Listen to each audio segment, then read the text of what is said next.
This is an example of the majority of what the keys are on there, like this size right here. And what you have underneath is this plastic scissor hinge that's attached to the key underneath. So what you're actually doing is you're separating this hinge from that key when you actually slide the tool underneath. So let me see if I can give you a side view of this. You can kind of see that right there, how it drops right there. So what you're actually doing when you're separating the two is you're taking this tool and you're sticking it inside this little fold right here. And then when you press in, that snaps that right off. So that's why it's important to go in on the actual sides of it and to think that that fold will be somewhat centered in that key. So if you slide your toothpick, paper clip, or whatever it might be, think that you need to remain in the center of this key.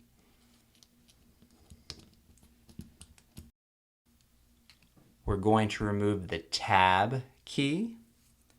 So take your tool, spudger, toothpick, paper clip, whatever you're using. We're going to put it just underneath the front here. We're going to just start prying it up just enough where it's kind of like you're peeking inside a pizza box. Take your second tool and put it over here on our right side of the key, like that, and you can remove the bottom one. Now what we're going to do is, once we put our finger to hold down the top of the key, we're going to take this and we're going to slide it across. And what that's going to do is that's going to separate the key from the plastic scissor hinge underneath it. So we'll do that now.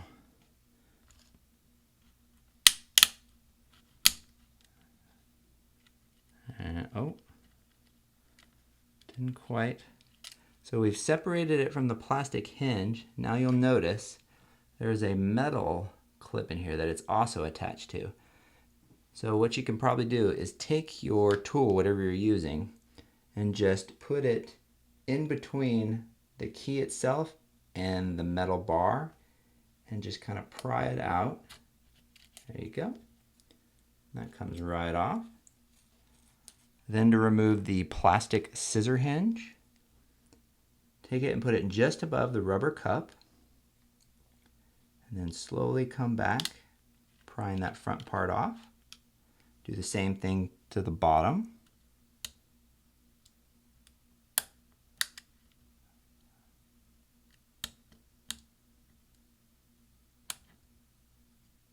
Oh, that didn't seem to work actually. Oh, look, came right out. Huh, that's interesting. Normally it just comes right out. Let's see what we did wrong there. Snap that in. Now let's try it again. So we hinge this back, that comes right out. And then maybe let's just see if we can just, yeah, a little bit easier. So I think it being a wider hinge might be just a little bit different than the smaller key hinges. So now get your replacement scissor hinge.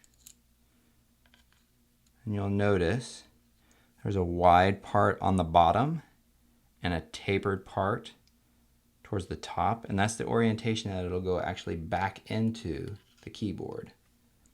So just take your plastic scissor hinge, drop the bottom in first, and pull towards the top. You'll feel it grab, and then it should just fall right into place. So then take your finger and just push down until you hear some snaps. There we go. Now the scissor hinge is now installed. Now you're going to take your new tab key and you are just going to place it over the top like that.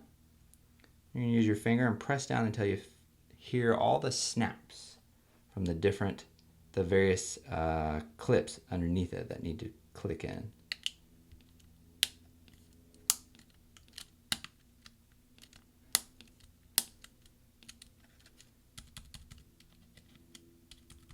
There we go.